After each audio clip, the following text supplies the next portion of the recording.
오늘 본문 바로 앞에 일어난 사건이 하나 있습니다. 바로 그것은 변화산 사건이죠. 베드로와 야고보, 요한이 예수님과 함께 높은 산에 올라가서 해같이 빛나는 예수님을 목격합니다. 얼마나 그곳이 황홀했던지 베드로는 여기가 좋사오니 초막삿을 짓고 함께 살겠습니다. 이러한 고백을 한 거 아닙니까? 그만큼 사실 지금껏 경험해보지 못했던 놀라운 광경을 제자들이 목격을 한 거죠. 하지만 예수님은 그 영광스러운 산 위에 머물지 않으시죠. 오늘 산 아래로 다시 내려오십니다. 그런데 산 아래의 풍경은 어떻죠? 오늘 우리가 읽어본 것처럼 산 위에서는 찬란한 빛이 있었지만 산 아래에서는 거친 소란이 있습니다. 산 위에서는 하나님의 영광스러운 이 음성이 있었지만 산 아래에서는 사람들의 비아냥거리는 논쟁 소리가 들립니다. 산 아래에서는 귀신 들려 몸부림치는 아이와 옆에서 어찌할 수 없는 아버지의 절망이 기다리고 있습니다. 산 위의 영광과 산 아래의 비참한 모습은 우리에게 중요한 사실을 가르쳐 줍니다. 우리가 예수를 믿고 신앙생활하는 것은 산 위의 영광에만 머물지 않습니다. 주님은 우리를 산 아래로 보내시죠. 반드시 삶의 치열한 현장인 산 아래로 우리를 보내신다라는 거예요. 사실 오늘 성경 속에 있는 모습은 오늘 우리가 예배드리는 이 주일과 내일부터 시작되는 월요일부터 시작되는 일상의 삶과 너무 닮아 있어요. 주일에 모여서 예배할 때는, 말씀을 들을 때는, 기도할 때는 희미하게 보이던 하나님의 나라가 좀 선명해집니다. 믿음으로 살 것 같은 소망도 생깁니다. 삶의 변화가 있을 것 같은 기대가 있죠. 그러나 내일부터 시작되는 우리의 일상은 어떻죠? 치열한 삶 속에는 늘 우리는 믿음의 도전을 받습니다. 여전히 의심이 있고 세상의 비난 앞에 우리는 참 지칩니다. 그렇다면 이 산 아래의 이 현실 세계 앞에 우리는 무엇을 붙들고 살아가야 될까요? 우리가 붙들어야 될 것은 우리의 믿음의 실력이 아니라 이미 이 산 아래로 내려와 우리와 함께 계신 예수 그리스도의 신실하심을 붙들고 바라봐야 된다는 거예요. 여러분, 오늘 말씀을 통해서 주님의 신실하심을 붙들고 바라보는 그런 믿음의 눈이 열리기를 주님의 이름으로 축복합니다. 자, 그렇다면 산 아래에서 주님의 신실하심을 발견하기 위해 가장 먼저 우리가 통과해야 될 관문이 있습니다. 그 관문은 뭘까요? 그것은 바로 나의 전적인 무능과 영적 파산을 정직하게 직면해야 된다는 거예요. 한번 따라해 볼까요? 나의 무능과 영적 파산을 직면해야 됩니다. 앞에서 설명한 것처럼 지금 산 아래의 모습은 말 그대로 아수라장입니다. 아수라장. 아이는 귀신에 잡혀 죽어가고 있고 서기관들은 제자들을 애워싸고 날선 논쟁을 벌이고 있어요. 예수님은 그들을 향해 이렇게 물으시죠. 16절, 너희가 무엇을 그들과 변론하느냐? 예수님은 이 상황이 어떤지 몰라서 묻는 것이 아닙니다. 제자들에게 당장 살려야 될 아이가 죽어가고 있는데 너희들 왜 세상과 말싸움하고 있느냐라는 예수님의 책망인 거죠. 성도들, 우리는 여기서 중요한 영적 원리를 하나 발견하게 됩니다. 그게 뭔지 아십니까? 신앙의 능력이 멈춘 자리는 언제나 변론이 그 자리를 대신한다라는 거예요. 복음의 능력이 나타나지 않을 때 교회는 소모적인 변론과 비난으로 힘쓰게 되어 있다는 거죠. 사도 바울이 그래서 고린도전서 4장 20절에 이것을 분명하게 이야기합니다. 하나님의 나라는 말에 있지 않고 뭐에 있어요? 오직 능력에 있다라는 거예요. 능력이 있어야 되는데 능력이 나타나지 않으니까 뭐만 있습니까? 말만 남는 거예요. 변론만 있는 거예요. 지금 제자들이 그것을 잘 보여주고 있는 거죠. 귀신을 쫓아내는 능력이 없으니까 서기관들과 세상 사람들과 변론만 하는 것입니다. 근데 성도님들, 여기서 우리가 주목해야 될 사실이 있어요. 사실 제자들이 처음부터 이렇게 귀신을 쫓아내지 못하는 초보자들이 아니었다라는 거죠. 마가복음 6장 13절 함께 읽어보겠습니다. 시작. 많은 귀신을 쫓아내며 많은 병자에게 기름을 발라 고치더라. 그들은 이전에 놀라운 영적인 승리를 경험했던 자들이었습니다. 근데 오늘 본문 18절을 보세요. 아이의 아버지는 지금 제자들의 초라한 영적인 현 주소를 고스란히 폭로하죠. 내가 선생님의 제자들에게 내쫓아달라 하였으나 그들이 능히 하지 못합니다. 못한다라는 거예요. 여기 우리는 가슴 아픈 질문을 던져야 됩니다. 분명히 어제는 됐는데 왜 오늘은 안 되는 겁니까? 분명히 그때는 능력이 나타났는데 왜 오늘 그 능력이 흔적도 없이 사라졌을까요? 도대체 제자들에게 어떤 일이 일어난 것입니까? 이에 관해 유진 피터스 목사님이 이렇게 진단을 내립니다. 제자들이 실패한 이유는 그들이 어느덧 종교적 기술자가 되었기 때문이라는 거예요. 종교적 기술자. 그러면서 이 목사님이 이러한 비유를 설명합니다. 지도와 가이드라는 비유예요. 한번 들어보십시오. 낯선 숲길을 여행할 때에 두 가지 방법이 있습니다. 하나는 지도를 손에 넣는 것이고 다른 하나는 그 길을 잘 아는 가이드의 손을 잡는 것입니다. 사람들은 대개 지도를 원합니다. 지도를 내 주머니에 넣는 순간 내 판단대로 길을 정할 수 있다는 통제권이 생기기 때문입니다. 하지만 성경이 말하는 신앙은 결코 지도를 주머니에 넣는 것이 아닙니다. 신앙은 내 손을 가이드이신 예수님께 맡기고 그분이 한 걸음 떼면 나도 한 걸음 떼는 실시간 동행입니다. 신앙은 실시간 동행이라는 거예요.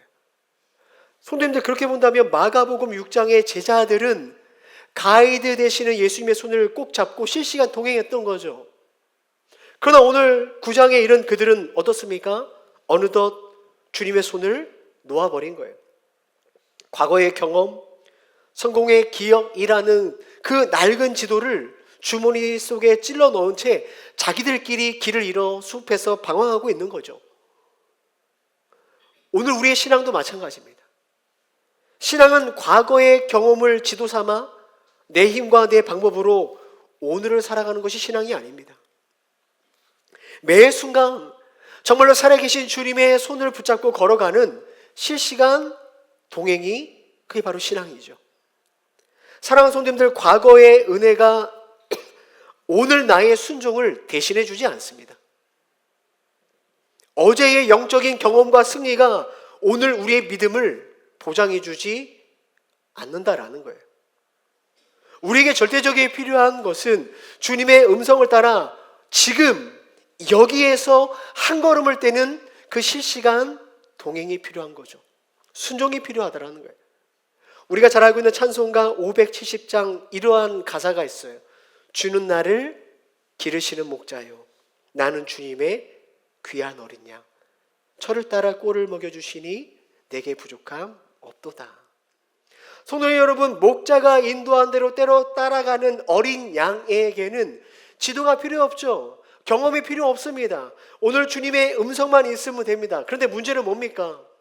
우리가 그렇게 신앙생활을 하고 잘 신앙생활하다가 시간이 지나면서 우리는 어린 양이 아니라 다 커버린 양이라고 착각한다라는 거예요.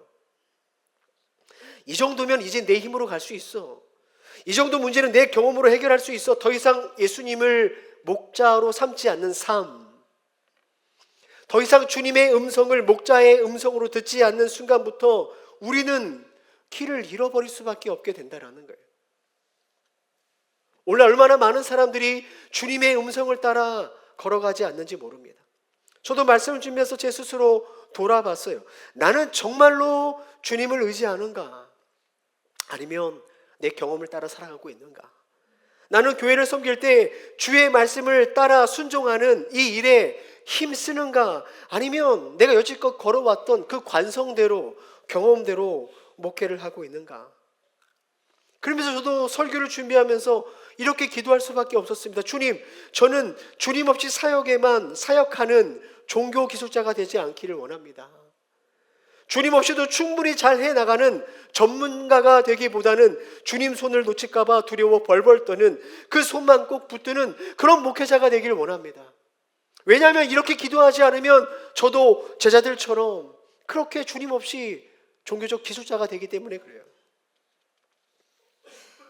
사랑하는 성도님들, 우리가 주님의 말씀 따라 우리의 인생길을 걸어가지 않으면 우리는요, 저 산 아래에 쩔쩔매는 무능력한 무력한 제자들의 모습이 우리의 모습이 될 수 있는 거예요. 과거에 기도한 가서 기도 많이 했다, 은혜 많이 받았다, 과거에 전도 많이 했다, 과거에 이런 훈련 다 받았다. 순종하고 섬겼다. 그래서요. 그래서 오늘은 어떤데요? 지금은 어떠십니까? 왜 지금은 그런 과거의 신앙의 능력이 왜 안 보이십니까? 사랑하는 성도들, 우리의 신앙이 과거의 경험과 지식에만 머물므로 오늘 아무런 신앙의 믿음과 능력이 없이 사는 저는 그런 자가 되지 않기를 간절히 소망합니다. 자, 그런데 우리가 반드시 짚고 넘어가야 될 비극적인 사건 하나가 오늘 등장합니다. 제자들이 능력을 잃고 산 아래에서 말싸움하고 있을 때 그 무능함 때문에 가장 큰 상처 입고 피해받은 사람이 누군지 아십니까? 누구죠? 예수님 믿고 마지막 소망을 품고 나왔던 아이의 아버지예요. 아이의 아버지. 예수님 제자들이라면 당연히 고쳐주겠지. 내 상처와 어려움 치유되겠지. 그 간절한 기대가 무참히 깨졌을 때 아버지의 마음은 산산조각 났을 거예요. 제자들에게는 그냥 단순히 자존심 깎이는 일이었는지 모르겠지만 아버지에게는 유일한 소망이 제자들의 무능력 앞에 통째로 부서지는 비극을 경험하는 것입니다. 이게 사실 오늘날 이 시대의 교회 모습 아닙니까? 2달 전에 2026년 2월에 기독교 윤리 실천 운동이 발표한 한국 교회의 사회적 신뢰도 조사에 따르면 더 이상 한국 사람들이 교회를 신뢰하지 않는다는 거예요. 신뢰하는 비율이 20.2%에 불과했습니다. 10명 중 8명은 교회를 신뢰하지 않는다는 거예요. 세상을 바라보는 교회의 신뢰도는 사실 바닥에 땅에 떨어졌습니다. 사람들이 교회를 신뢰하는 이유 1위가 뭔지 아십니까? 이유? 말과 삶이 일치하지 않는다는 거예요. 예수 믿는 우리가, 교회가 말이랑 삶이랑 따로 논다라는 거예요. 앞서 말씀한 것처럼 말은 있는데 뭐가 없어요? 능력이 없는 거죠. 능력이. 세상은 이제 교회된 우리에게 차갑게 묻습니다. 당신들 참 말은 많이 하고 좋은 말 많이 하는데 실제로 그 말대로 살아가는 능력이 있냐라는 거예요. 하나님 살아계신다라고 설교도 하고 듣기도 하고 믿는다고 하는데 정작 삶의 현장에는 세상과 똑같이 무너지고 똑같이 이기적이고 똑같이 무력한 모습을 보일 때 세상은 우리에게 배신감을 느끼는 거죠. 그들이 능히 하지 못하더이다. 이 아버지의 처참한 마음이 세상의 교회를 바라보는 마음이 아니겠습니까? 우리가 일상적으로 흔히 그런 말 쓰죠. 기대가 깨졌다. 내 기대가 산산조각이 났다. 그런 말 쓰지 않습니까? 지금 산 아래의 풍경이 그렇습니다. 아버지는 제자들의 무능 때문에 신뢰와 기대감이 산산조각이 나버린 거예요. 이것이 바로 오늘 우리가 매일 경험하는 이 세상의 모습이고 우리의 숨길 수 없는 우리의 민낯인 거죠. 우리는 인정해야 됩니다. 소망이 깨지고 신뢰가 무너지고 자존심마저 조각나버린 이 아수라장 같은 세상에서 우리의 실력으로는 사실 아무것도 수습할 수 없어요. 그것을 인정해야 돼요. 여러분, 우리의 무능력함을 철저하게 인정하는 것, 대면하는 것, 내 힘으로는 망가진 상황을 되돌릴 수 없는 것을 인정하는 것, 이것이 바로 산 아래 우리가 살아가는 세상에 우리가 마주해야 될 첫 번째 진실이라는 거예요. 성도님들, 근데 왜 이 진실을 마주하는 것이 왜 중요할까요? 왜 우리의 무능력함을 인정하는 것이 왜 중요할까요? 우리가 완전히 바닥인 것을 인정할 때 그 부서진 틈 사이로 뭐예요? 하나님의 새로운 역사가 시작되기 때문에 그런 거예요. 자, 그렇다면 이렇게 나의 무능과 파산을 직면한 그 바닥에서, 우리의 그 바닥에서 우리가 경험하게 될 하나님의 역사는 구체적으로 무엇일까요? 따라해볼까요? 채우시는 하나님을 경험할 수 있습니다. 그 바닥에서, 깨어진 조각에서 채우시는 하나님의 은혜를 경험할 수 있다는 거예요. 세상의 이치는 명확합니다. 무언가 부서지고 깨지면 실패작이죠. 쓸모없는 것입니다. 하지만 복음의 역설은 그 깨어진 지점에서 시작합니다.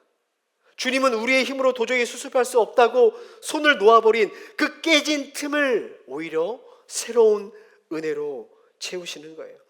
조각난 우리의 인생, 깨어진 인생을 보며 망가졌으니 버려야 되겠다. 아무 소용없으니 그 교회는 끝났다라고 말씀하지 않고 그 깨어진 조각들을 모으시는 거죠. 혹시 킨츠기라는 도자기 기술을 들어보셨습니까? 킨츠기. 일본에서 15세기부터 이어온 전통 기술입니다. 사진 보여주시죠. 이것은 깨진 도자기를 버리지 않고 그 깨진 틈을 금이나 은으로 다시 이어붙이는 기술이에요. 킨츠기. 이 기술의 핵심이 뭐냐? 깨진 흔적을 감추지 않습니다. 그대로 드러냅니다. 그대로 드러냅니다.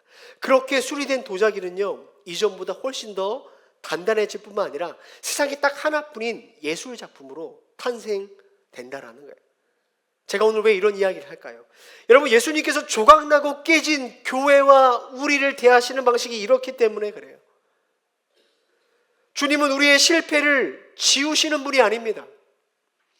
우리의 상처 입고 깨진 틈 사이에 주님의 은혜로 채워 놓으시는 분이시죠. 이 채우심의 은혜를 누리기 위해 우리가 필요한 것은 딱 하나예요. 나의 깨어짐을 정직하게 인정하고 주님 옆에 내어놓는 겁니다. 오늘 본문의 아버지가 그것을 잘 보여주시죠.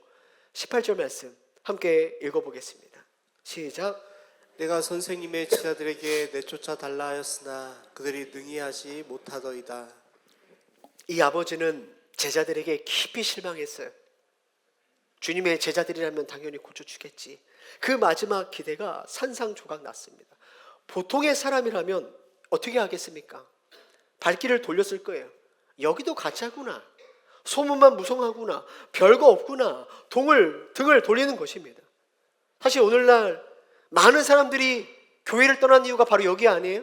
사람에게 실망하고 교회의 무능력 때문에 상처받아서 사람들이 신앙을 포기하고 교회를 떠났는데 바로 여기에 있는 거죠. 하지만 여러분, 오늘 아버지는 달랐어요. 실망한 마음을 품고 발길을 돌리는 대신에 그 깨진 파편을 가지고 예수님 옆에 한 걸음 더 나아갑니다. 주님, 제자들이 못했습니다. 제 기대는 깨졌고요. 제 소망은 깨졌습니다. 저의 상황은 이처럼 처참합니다. 그 실패의 조각들을 주님 옆에 그대로 쏟아내는 거예요. C.S. 루이스 목사님이 쓴 기도의 개인적인 편지에서 이렇게 이야기합니다. 우리는 하나님 앞에 나갈 때 마땅히 그래야 하는 나의 모습이 아니라 현재 실제의 나의 모습으로 나가야 된다. 마땅히 그래야 되는 나의 모습으로 포장해서 나가는 게 아니라 지금 그냥 나의 모습으로 나가야 된다는 거예요. 하나님이 원하시는 것은 꾸며낸 나의 자아가 아니라 깨지고 금가고 소망 없는 진짜 나를 만나기를 원하신다라는 거죠. 오늘 이 아버지의 모습이 그거 아닙니까? 제자들에게 실망하지 않은 척 포장하지 않죠. 소망이 깨지지 않은 척 포장하지 않습니다.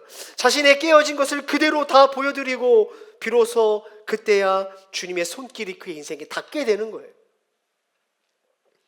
사랑하는 성도들, 오늘 이 모습, 나의 깨어짐을 정직하게 고백하는 이 모습, 이 킨츠기의 은혜가 가장 필요한 것이 어디죠? 우리의 가정과 우리 교회입니다. 여러분, 가정 안에 얼마나 많은 문제가 있어요. 말하지 않지만 얼마나 많은 불편함이 있습니까? 가정의 진정한 회복은 나는 아무런 문제 없는 남편이야, 아내야, 나는 결점 없는 부모야 라는 착각을 내려놓는 것에서부터 시작합니다. 하나님, 저는요 금이 많이 가 있는 남편입니다. 저는 깨진 아내입니다. 그 사실을 주님 앞에 고백하고 그것을 그 가족들 앞에 정직하게 인정하는 것이 중요하죠. 내가 금이 간 것처럼 내 배우자도 금이 가는 거 아니에요? 내가 깨진 것처럼 자녀들도 깨져 있는 거 당연한 거 아닙니까? 그것을 인정하고 받아들여야 되는 거예요. 여러분, 인정하는 것으로 끝이 나는 게 아닙니다. 주님께서 온통 깨지고 금간 나를 포기하지 않으시고 은혜로 채우셔서 지금까지 나를 상대한 것처럼 이제 우리가 가정 안에서 서로의 깨진 틈을 비난하고 들춰내는 것이 아니라 나를 메웠던 그 사랑과 은혜를 내가 이제 그 가족에게 메워줘야 되는 거죠. 그때 우리 가정은 그 킨츠기의 도자기처럼 세상에 둘도 없는 아름다운 가정이 되는 거예요. 금이 간 그 자리는 더 이상 수치와 상처의 자리가 아니라 하나님의 치유가 머무는 영광스러운 흔적으로 변하게 되는 거예요. 교회는 어떤가요? 교회도 마찬가지입니다. 만약 이 아버지가 제자들의 무능함 때문에 실망해서 예수님 오시기 전에 떠나버렸더라면 이 아버지는 아마 주님의 은혜와 회복을 결코 경험하지 못했을 거예요. 그러나 그는 사람에게 실망했지만, 제자들에게 실망했지만 그 실망 때문에 주님이 주시는 은혜까지 포기하지 않았다는 거죠. 오늘날 교회 안에 얼마나 많은 실망거리가 있습니까? 성도가 목회자에게, 목회자가 성도에게, 성도가 성도에게 느끼는 감정이 아마 오늘 본문의 아버지에 느꼈던 그 참담함과 다르지 않을 것 같아요. 여러분, 사실 우리는 보이지 않지만 깨지고 상한 조각들이 우리 안에 너무나 많이 있어요. 그 사람들은 이 교회 깨졌구나, 이 교회 금 같구나, 저 성도가 별거 없구나, 좋은 교회를 찾아. 그래서 얼마나 많은 성도들이 떠돌아다닙니까? 그런데 스펄전 목사님이 이런 얘기했죠. 제가 예전에 몇 번 말씀드렸는데 들어보십시오. 만약 당신이 완벽한 교회를 찾았다면 절대로 그 교회에 가입하지 마십시오. 당신이 들어가는 순간 그 교회는 더 이상 완벽하지 않게 되기 때문입니다. 왜냐하면 당신 자신이 바로 문제이기 때문입니다. 뭘 이야기합니까? 교회는 우리가 금이 안 가서, 우리는 멀쩡해서, 우리는 아름다워서 모여있는 집단이 교회가 아닙니다. 오늘 우리가 아수라장 같은 이 세상 가운데 산 아래에 함께 이렇게 교회라고 머문 이유는 단 하나입니다. 바로 이 곳에, 깨어진 곳에, 금이 간 곳에 주님이 함께 하시기 때문에 그렇죠. 교회는 서로의 깨어진 금을 보고 비난하고 떠나는 곳이 아니라 그 깨어지고 갈라진 곳마다 주님의 은혜가 채워지는 것을 함께 목격하기 위해 부름받은 깨어진 사람들의 모임이라는 거예요. 이 사실을 인정할 때 비로소 교회의 수많은 틈을 메워 아름답게 세워가시는 주님의 은혜를 경험하게 되는 거죠. 성도님들, 우리는 정말로 깨어진 사람들입니다. 뭐 누구라 말할 것도 없이 제가 그렇습니다. 제가 정말 금이 많이 간 사람이에요. 이렇게 멀쩡하게 설교하고 있어서 괜찮아 보이지? 조금만 가까이 와보십시오. 저의 깨어진 것 때문에 많이 실망하실 거예요. 제가 성도님들 이렇게 저의 조각난 모습을 가리려고 하거나 멀쩡한 척, 강한 척, 고집을 부린다면 저는 끊임없이 성도님들과 변론하게 될 겁니다. 네가 잘했니? 내가 잘했니? 우리는 서로 상처를 주고받게 되겠죠. 하지만 저의 금이 간 부분을 솔직하게 고백하며 성도님들께 손을 내밀 때 우리 교회는 비로소 이 그릇처럼, 흰책이 그릇처럼 더 단단해지고 아름다운 그릇이 되는 거죠. 장로님, 권사님, 제가 부족합니다. 기도해 주세요. 집사님들, 제가 이 부분이 너무 부족하니까 도와주세요. 메워주세요. 이렇게 깨진 틈을 인정하고 도움을 구할 때, 그리고 저 또한 성도님들의 깨진 틈을 주님의 사랑으로 메워갈 때 동행교회는 세상 어디에도 볼 수 없는 아름다운 걸작품이 되는 거예요.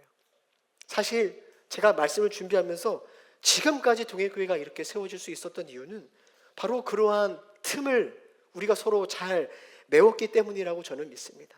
사랑하는 성도님들, 서로의 허물을 비난하는 대신에 주님의 사랑으로 그 빈틈을 채울 때 세상은 우리를 통해 살아있는 복음을 보게 되는 거예요. 그러니 여러분, 나의 깨어짐을 너무 부끄럽게 생각하지 마세요. 뭐 다 깨졌는데 뭐 내가 특별하겠습니까? 그 조각들을 들고 주님께 나아갈 때 주님은 가장 귀한 은혜로 우리를 다시 빚어주시는 거예요. 여러분, 이러한 가정과 동행교회 위에 깨진 틈을 메우시는 주님의 능력이 날마다 가득하기를 주의 이름으로 축복합니다. 그러나 성도님들, 참 우리가 이렇게 깨어짐을 인정하고 서로의 메워진 틈을 메워주기로 결단하더라도 우리 마음속에 여전히 해결되지 않는 불안함이 있죠. 의심이 있습니다. 내가 이렇게 정직하게 내놓는다고 정말 주님이 나를 고쳐주실까? 내 삶이 회복이 될까? 이 작은 믿음으로 정말 기적이 일어날까? 그렇지 않아요? 여러분, 오늘 본문의 아버지도 바로 이 지점에서 흔들리고 있는 거예요.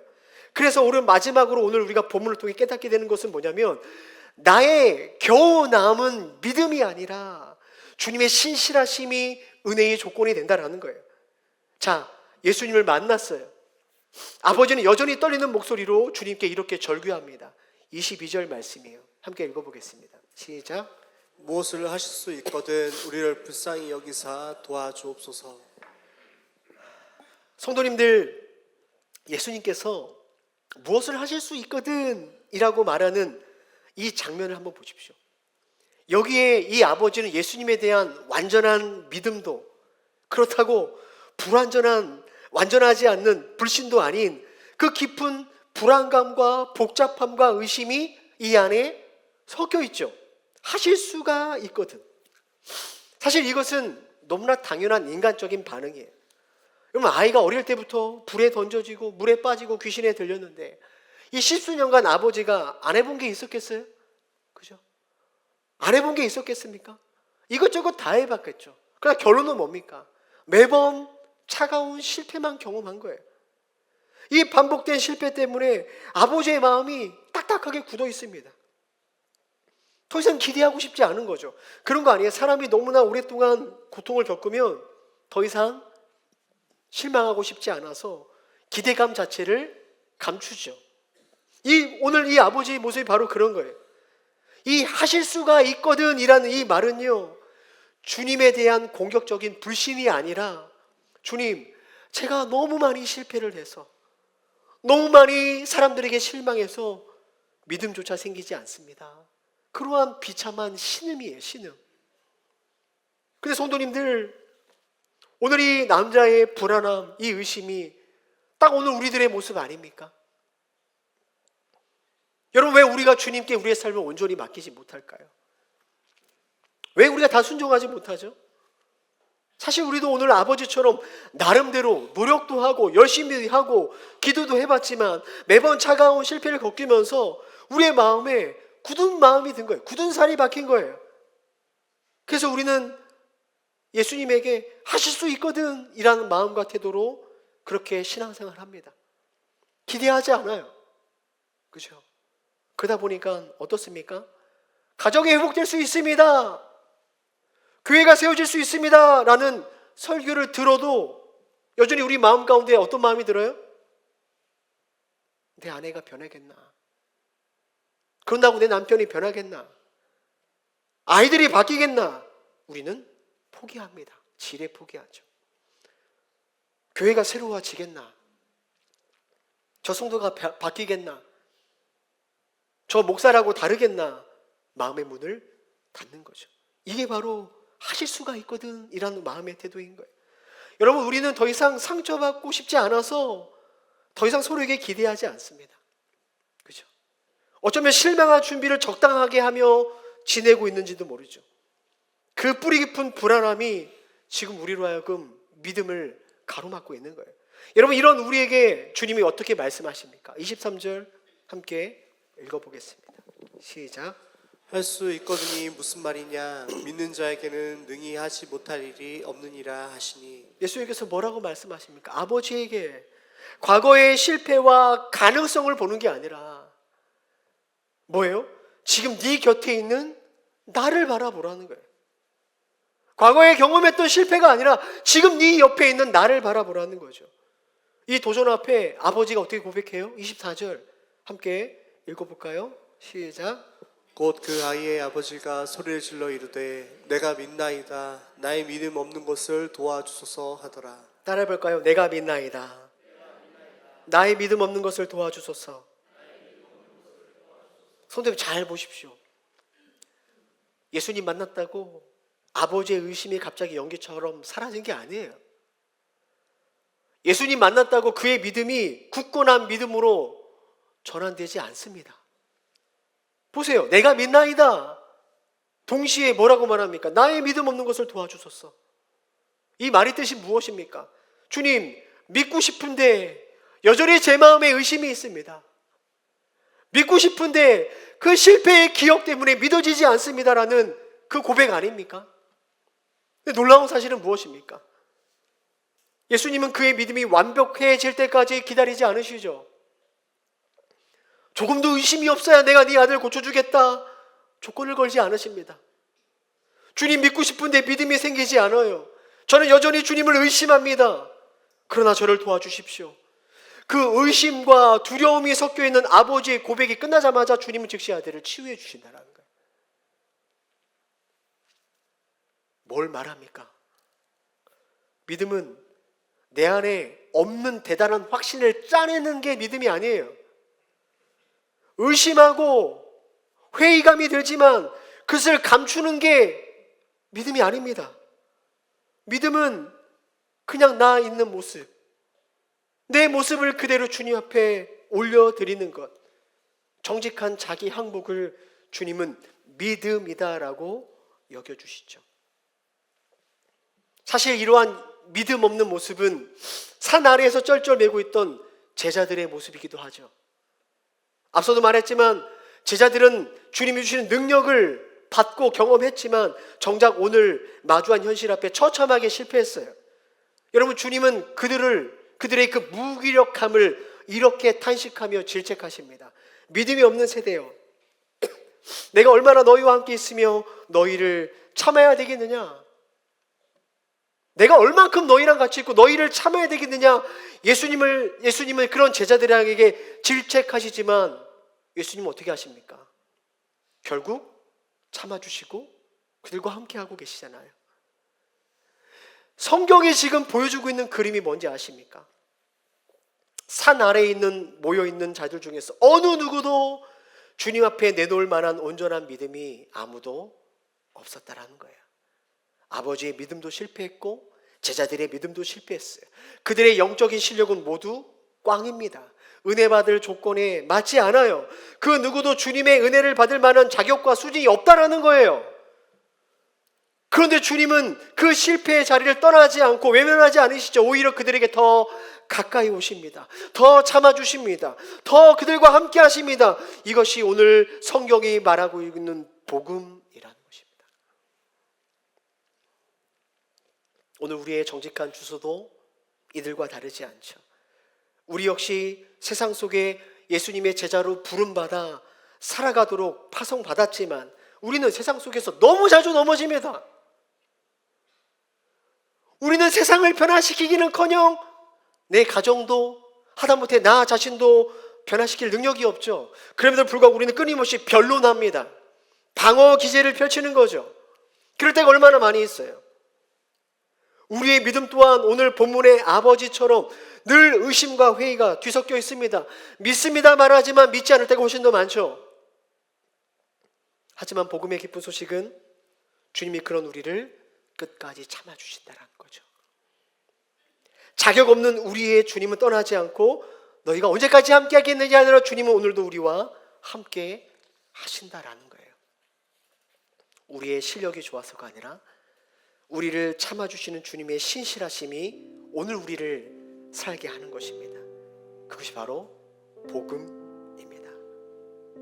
사랑하는 성도님들, 이 은혜가 있기 때문에 우리는 다시 우리의 삶의 현장, 그 산 아래로 다시 내려갈 수 있는 거예요. 여전히 산 아래로 내려가면 우리의 일상은 해결되지 않는 문제가 산더미처럼 쌓여있죠.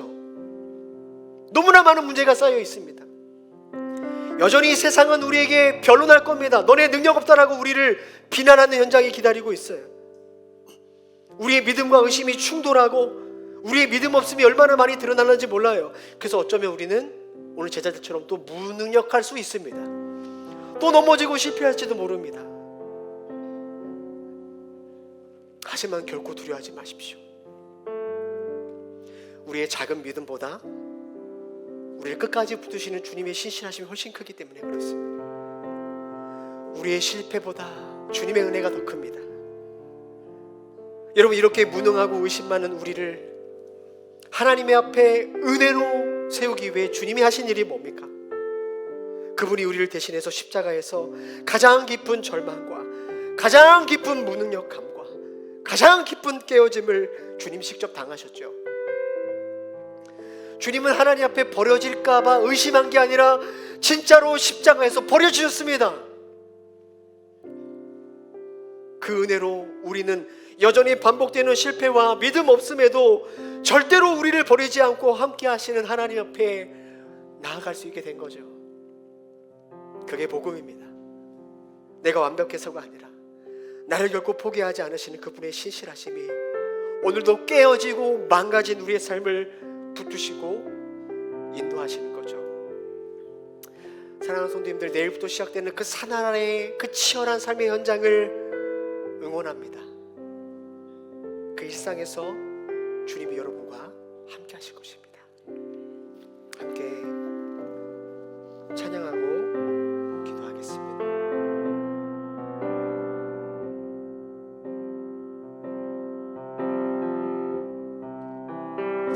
주품에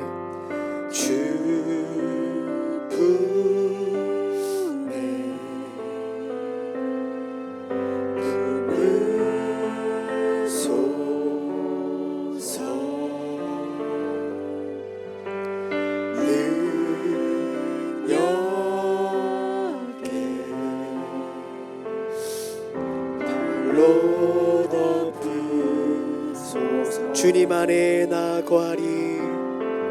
주님 안에 나 거하리.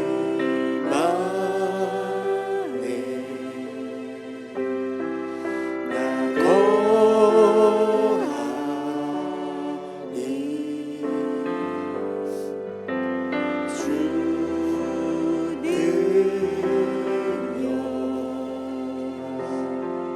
나 잠잠히 거친 파도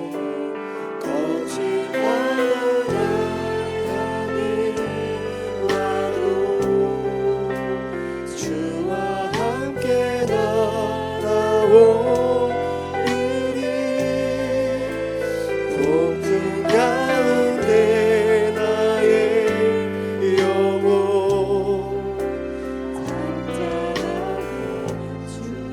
거친 파도 날 향해 와도